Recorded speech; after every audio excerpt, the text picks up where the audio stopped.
On the afternoon of July 1st, 1863, General Robert E. Lee's Army of Northern Virginia was heavily engaged with General George Gordon Meade's Army of the Potomac in the fields north and west of Gettysburg, Pennsylvania.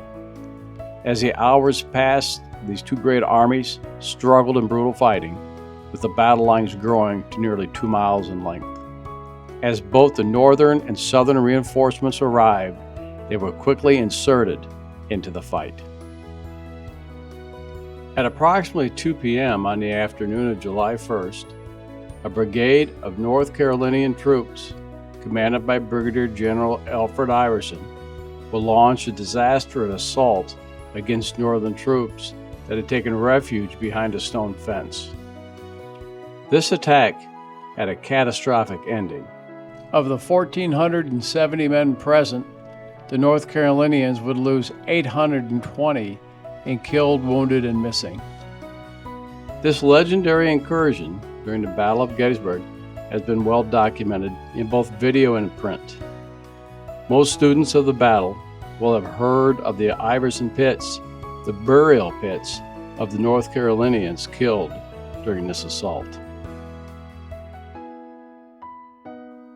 The field in which Iverson's attack occurred was owned by Mr. John Swope Forney. His farm buildings, located on a small rise, sat near the current location of the 17th Pennsylvania Cavalry Monument. On the eastern edge of Forney's field stood a stone wall. This stone wall, as we will learn, will contribute to the decimation of Iverson's brigade. A portion of the field crossed by Iverson's men was reportedly planted in timothy, a popular choice for animal feed. This tall grass would conceal shallow depressions from advancing troops, misrepresenting a smooth landscape. The field itself was relatively open, other than a small rise of ground to the south and east. It is this slight rise of ground we will be discussing. There are historical topographical features on the Gettysburg battlefield that look much like they did at the time of the battle. Several examples are the Devil's Den and Little Round Top. These key topographical areas have changed only slightly over the years. However, I'm looking for those small, often unnoticed areas which played an important part in the battle but received little attention.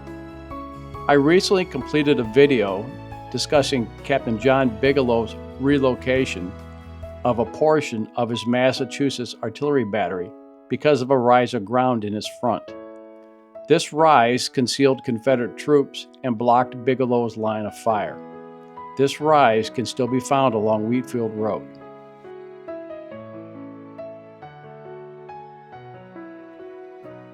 The subject of this video is a simple, small rise of ground or knoll that most people rarely notice, let alone understanding its life-saving existence on the afternoon of July 1st, 1863. We will become acquainted with how this small knoll, located on the southeastern edge of the Forney farm, would provide refuge for members of the 12th North Carolina Infantry during Iverson's unsuccessful attack on the northern line. This small knoll appears on several well-known maps.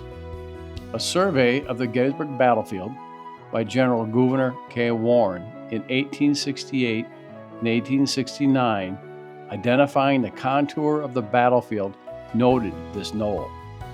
Famed historian John Batchelder's First Day's Battle Position of Troops map of 1876 shows the 12th North Carolina Infantry during their afternoon attack protected by the knoll. More importantly, the advantage this knoll provided to the 12th North Carolina Infantry is noted on the Gettysburg National Military Park's bronze Iverson's Brigade tablet. This tablet notes the 12th Regiment, on the right being sheltered by the knoll, suffered slight loss.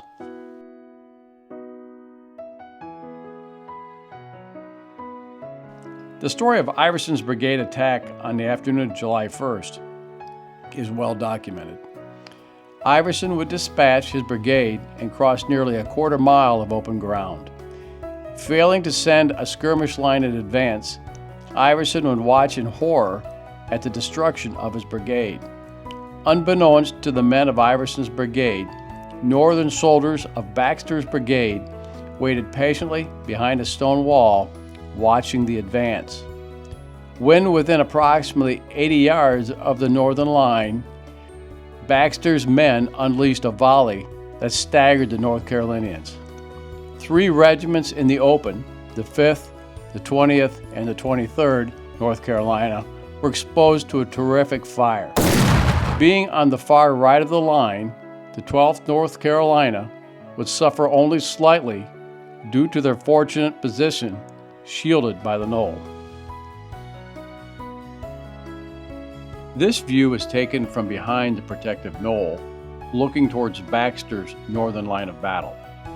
Monuments along Doubleday Avenue help locate Baxter's line and are somewhat hidden, the effects of the Knoll. Lieutenant Colonel William S. Davis, commanding the 12th North Carolina, would note, "Seeing the position, I at once moved by the right flank to a little bottom in a wheat field. On my left there was a gap made as far as I could see. On the right there was a considerable gap between us and Daniel's brigade." Sergeant Walter A. Montgomery of Company F would note the 12th North Carolina had fared better than others because of its being protected by a slight rise of ground, though the loss on its left companies were severe. Montgomery further recognized the line was slightly refused and partly sheltered by the knoll, so that the flank fire of Cutler's brigade on the right did not strike the regiment, which was also too remote to be much hurt by the Union fire on the left flank of the brigade.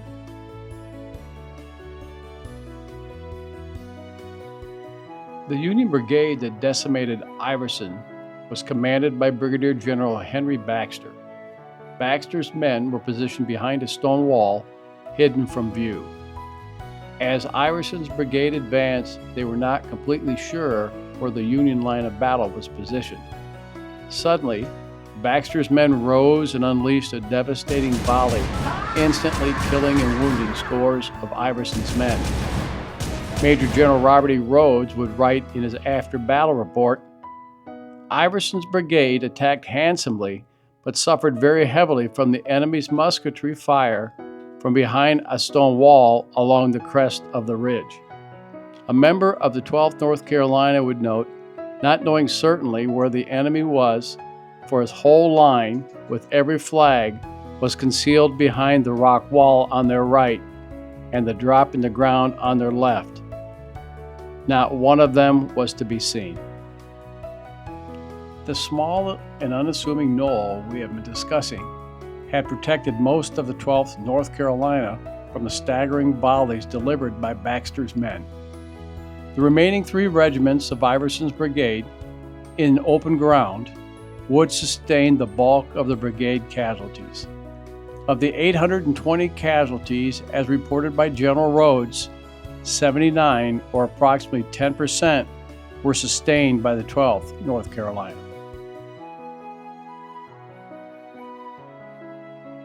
Fellow battlefield guide Robert Bob Gale has undertaken the mission to document all the field and line officers killed, wounded, or missing for each of the Confederate regiments at Gettysburg.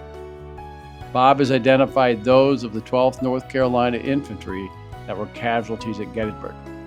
They include from Company B, First Lieutenant James Hunt, Company C, Lieutenant Benjamin Collins, Company F, Second Lieutenant Nathan Mosley, as well as Color Corporal Caspar Gregory and Sergeant Major William Robards. The stone fence along Doubleday Avenue, mentioned in various historical accounts, has recently been rebuilt by the National Park Service. General Baxter's men would deliver destructive fire into the oncoming Confederates of Iverson's brigade while behind such a fence. A photograph taken just after the completion of Doubleday Avenue in 1898 shows a stone fence in nearly the same location as the new wall recently completed. Questioning the historic location of the new fence, I contacted Chris Gwynn, Chief of Interpretation at Gettysburg National Military Park. Chris indicated that prior to construction of the new wall, archaeological excavations were conducted. The results did not indicate any firing line, including unfired bullets or percussion caps to the east of the wall. These conclusions support the idea that the original wall present during the battle would have been farther west towards Doubleday Avenue. The small knoll we have been discussing is rarely noticed, and depending on the time of year, is often obscure. Grass or crops often shelter the contours, masking its details. But the knoll's importance to the 12th North Carolina Infantry on the afternoon of July 1st, 1863, has not been forgotten. Written accounts of the battle mention this rise and its life-saving importance.